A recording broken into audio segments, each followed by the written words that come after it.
Kembali lagi di Cerita Cinta Channel. Jangan lupa like, comment, and subscribe ya. Terima kasih. Akhirnya pagi-pagi sekali, Nadia pamit pada kedua putranya untuk berangkat ke Jakarta. Sementara Aksa dan Axel dia titipkan pada asisten rumah tangganya, dan Nadia begitu bersyukur kedua anaknya itu selalu mengerti bagaimana kondisinya. Aksa dan Axel tidak keberatan dia akan bertemu dengan ayah mereka, Hanaf. Pukul 9 pagi, Nadia sampai di kota padat tersebut, tepatnya di kediaman Maryam, dan ternyata wanita paruh baya itu sudah menunggu kehadirannya. Rencananya mereka akan datang berdua tanpa Hanan maupun Sena. "Mah, kita langsung berangkat saja ya," pinta Nadia, dan dijawab anggukan antusias oleh Maryam. "Iya Nat, kita sama-sama ke sana." Tanpa mengulur waktu, kedua wanita berbeda generasi itu langsung meminta supir untuk mengantar mereka ke penjara untuk menemui orang yang sama, yaitu Hanaf. Pintu sel Hanaf kembali dibuka. Dia sudah menebak siapa yang datang. Pastilah sang adik Hanan, karena kini dia sudah tidak memiliki tempat lagi di hati Maryam maupun Nadia. Kesalahannya terlalu besar, hingga dia pun merasa tak pantas mendapat maaf dari kedua wanita itu. Namun alangkah terkejutnya saat dia melihat ke arah kursi yang diisi oleh dua orang yang begitu dia nanti kehadirannya. Akhirnya penantiannya datang juga. Dek, jantung Hanaf mencelos. Dia terperangah merasa tak percaya. Sementara di ujung sana, Nadia dan Maryam kompak memandang ke arahnya dengan tatapan sendu. Seketika air mata Hanaf meleleh begitu saja, membasahi pipinya yang terlihat semakin tirus. Dia tidak menyangka akan hadirnya dua orang itu. Cepat-cepat Hanaf melangkah dan langsung bersimpuh di kaki sang ibu untuk meminta pengampunan yang begitu banyak. "Mah, maafin Hanaf, Mah," ujarnya terseduh-seduh. Begitu juga merasa bersalah pada Maryam. Dosanya seolah tak tertebus, dan hal itu disaksikan sendiri oleh mata telanjang Nadia dan Maryam. Kedua orang itu menatap Hanaf dengan tatapan iba. Lelaki itu terlihat begitu lemah tak berdaya, bahkan tubuhnya sangat kurus, dengan cekungan mata yang terlihat begitu kentara. Maryam dan Nadia yakin Hanaf sangat tersiksa di dalam penjara. Namun mereka mencoba mengerti bahwa semua ini adalah balasan untuk semua perbuatan lelaki itu, perbuatan jahatnya di masa lalu. "Mama sudah memaafkanmu, Han. Kamu yang sabar, Nak. Teruslah berdoa dan jangan pernah putus asa," ucap Maryam tak kalah bersedih, seraya mengusap kepala Hanaf dengan lembut. Sementara di sampingnya, Nadia terus mengelus punggung mantan mertuanya itu sambil ikut menangis. Perlahan Hanaf mengangkat kepalanya. Dia melihat ke arah Nadia yang ikut sesegukan di tempatnya. Dia sadar dia dan Nadia sudah resmi bercerai, dan kalau boleh meminta, dia ingin sekali lagi mendapatkan kesempatan untuk kembali dengan wanita itu. Hanaf meraih tangan Nadia. Dia menunduk sebentar dan menatap wanita yang telah disakitinya dengan tatapan mengiba. Nadia tak menepis perlakuan Hanaf. Jauh dalam lubuk hatinya, dia masih sangat mencintai lelaki itu. "Nat, Aku tahu kesalahanku padamu begitu besar, tapi aku mohon, biarkan aku menebus kesalahanku. Beri aku kesempatan sekali lagi untuk menjadi suamimu.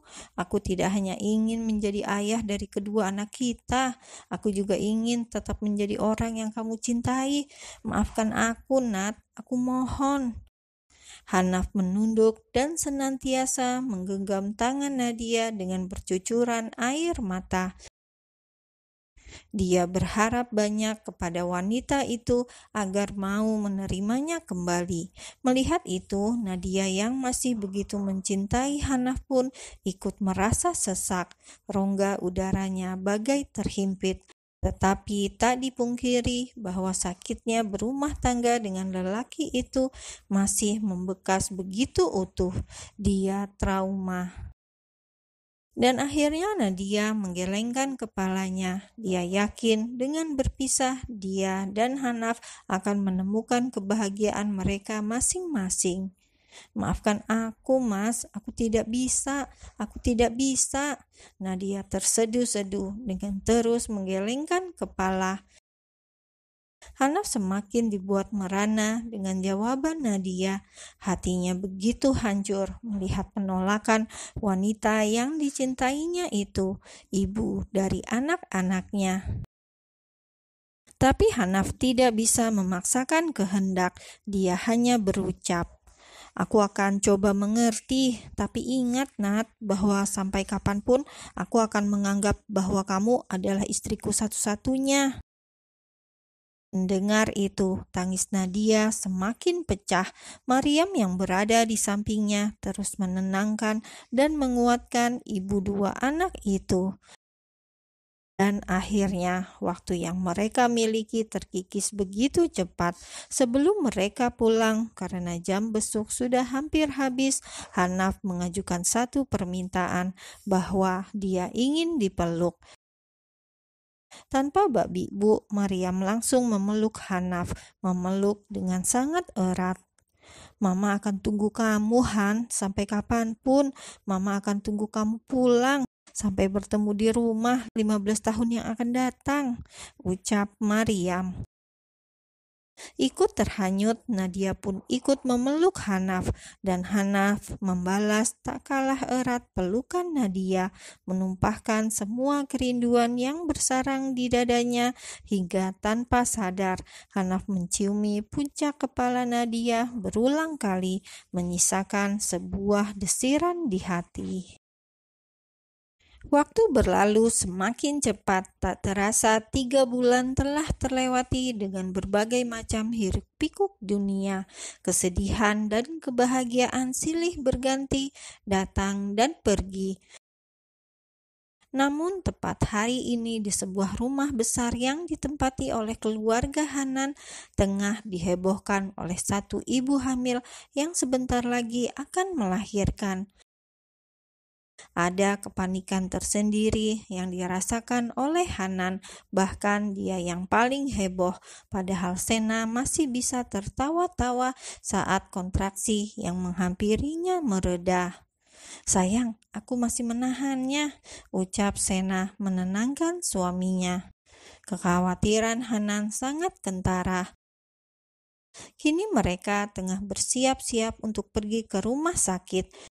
Feli tengah mengawasi pakaian Sena dan segala perlengkapan untuk calon bayi kedua orang itu. Sementara baby Noah sedang diajak main oleh Maryam sambil menunggu semuanya siap karena mereka akan pergi bersama-sama.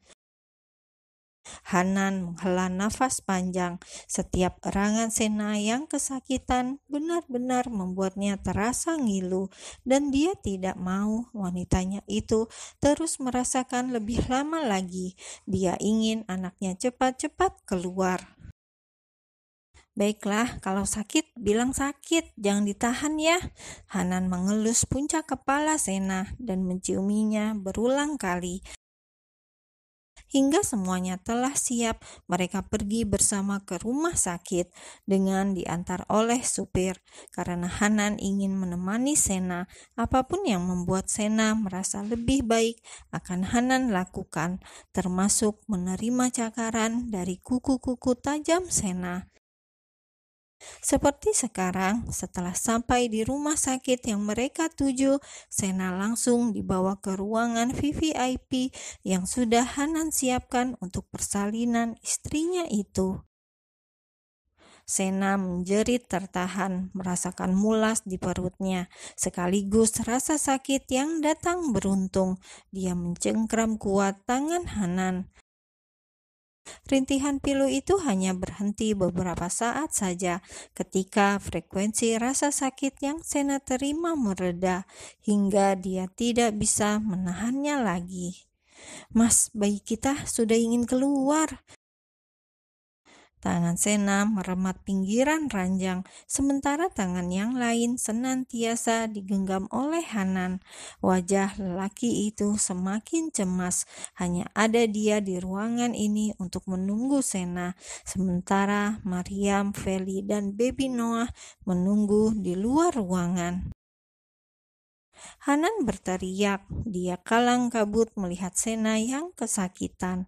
Hingga hari itu telah menjadi saksi perjuangan Sena untuk melahirkan buah cintanya dengan Hanan. Sena telah melahirkan bayi cantik yang diberi nama Sasi Kirana. Hari-hari mereka semakin terasa membahagiakan. Bahkan baby Noah kini sudah bisa berjalan dan sesekali bermain dengan baby Sasi. Anak sulung mereka itu kerap menciumi adiknya dengan wajah sumringah. Dan hal itu semakin membuat hidup Hanan dan Sena terasa sempurna. Kini Hanan bukan lagi Sugar Daddy, dia telah berganti julukan dengan Hot Daddy. Hot Daddy-nya baby Noah dan baby Sasi, goda Sena sambil mencolek dagu Hanan. Wanita itu terkekeh dan kekehan itu berhenti begitu Hanan dengan cepat merengkuh tubuh Sena. "Kalau aku hot daddy, berarti sensenku jadi hot mami." Wanita itu menggeliat geli dan tertawa keras dengan tindakan Hanan di atas tubuhnya. Sejenak keduanya saling memandang satu sama lain, hingga entah siapa yang lebih dulu memulai, bibir mereka sudah menyatu dengan decap bahagia yang membuncah tak terkira. Dan bahagia adalah akhir cerita kita. Tamat. Epilog. Dalam waktu 3 bulan itu, Saka tak berhenti memperlihatkan kesungguhannya pada Nadia, janda anak 2 yang menjadi wanita pujaannya. Tetapi dia tidak pernah memaksa wanita itu untuk membalas perasaannya. Apapun keputusan Nadia nanti, Saka akan terima. Yang terpenting dia sudah berusaha. Hingga waktu yang dia rasa sangat tepat untuk mengungkapkan semuanya. Hari ini, tanpa sepengetahuan Nadia, lelaki itu berdiri dan mengetuk pintu si empunya rumah. Dia jauh-jauh datang dari Palembang menuju kota Bandung hanya untuk menemui tambatan hatinya. Tak berapa lama kemudian, pintu rumah wanita itu terbuka, menampilkan sesosok tubuh langsing dengan tatapan terperangah, merasa tak percaya dengan apa yang dilihatnya. "Saka?" Nadia memanggil nama itu dengan bola mata yang melebar sempurna, sementara Saka dengan debaran di dadanya membalas tatapan mata Nadia. Lelaki itu tersenyum sambil mengangguk. "Ada apa?" tanya Nadia dengan kening yang mengernyit. "Mau ngajak Mak Nanat nikah?" celetuk Saka to the point. Nadia kembali membelalakan matanya. "Jangan bercanda, aku tidak suka bercanda yang keterlaluan." Nadia berucap ketus, takut Saka hanya main-main. Dan Saka langsung bersimpuh di depan tubuh Nadia. Dia mengeluarkan satu kotak yang berisi cincin berlian yang dia simpan di saku jaketnya, menunjukkan kesungguhannya. "Aku tidak main-main, Mbak. Aku tahu hidupku tidak sempurna. Maka dari itu, aku meminta kamu untuk menjadi penyempurna hidupku. Mbak Nanat, pujaan hati Saka, will you marry me?" Menyaksikan itu semua, hati Nadia berdesir. Dia tidak menyangka akan mendapat kejutan terindah dari orang yang sudah menemaninya selama ini, mengisi hari-harinya dengan tawa dan bahagia. Hingga akhirnya Nadia yang ingin membuka lembaran baru pun menganggukkan kepala. "Yes, I will." Tamat.